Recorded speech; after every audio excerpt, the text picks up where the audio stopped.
Ce vendredi 6 juin, c'était l'heure d'annoncer les lauréats de la 2e édition des enveloppes de quartier. 7 lauréats pour 7 quartiers et un maître mot, la convivialité. Donc on est quand même sur des choses qui tournent autour d'animer le quartier, de vivre ensemble, de partager. Une 2e édition avec 71 projets déposés, 33 retenus et soumis au vote des Reuséens. Sur les 7 lauréats, 5 sont issus de projets jeunes dans les quartiers du Château, la Blordière, Pont-Rousseau, Ragon et Laoussé. On a vu des jeunes entre 9 et 18 ans qui, entre le moment où ils ont candidaté aux enveloppes de quartier et aujourd'hui, ont appris à être acteurs de leur ville et avec fierté.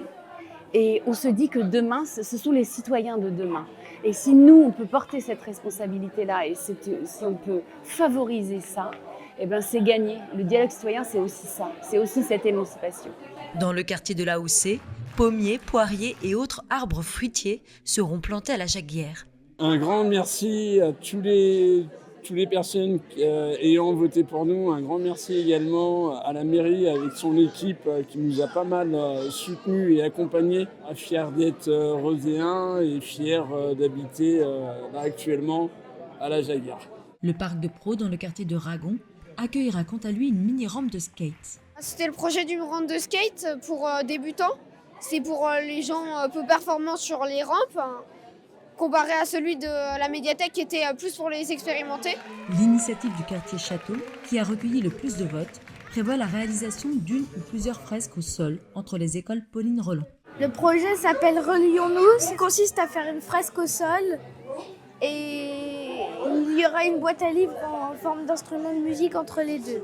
À Trente-Mous-les-Îles, c'est l'aménagement d'un espace canin au niveau du parc de la Grève qui a été retenu par les habitants. Ça consiste à clôturer une petite zone du parc pour que les chiens puissent courir librement, détachés, sans importuner les autres usagers du parc, à savoir les gens qui viennent pique-niquer, les enfants sur les aires de jeu.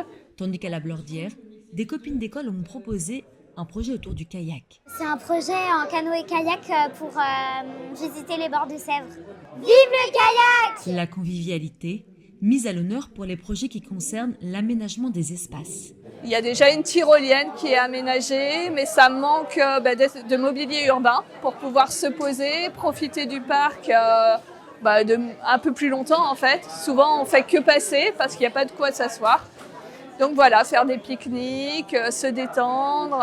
Et le projet, c'est de développer un peu l'espace sportif de Port-Roblay, qui a déjà plein d'installations sportives, et rajouter justement des tables de ping-pong pour que les enfants qui font leurs cours à côté dans le gymnase puissent profiter en dehors de leurs cours. Tous ces projets seront réalisés d'ici juin 2026, chaque lauréat bénéficiant d'une enveloppe de 5 000 €. À travers ce dispositif, la ville de Rezé souhaite continuer à faire évoluer la vie locale avec et pour les habitants.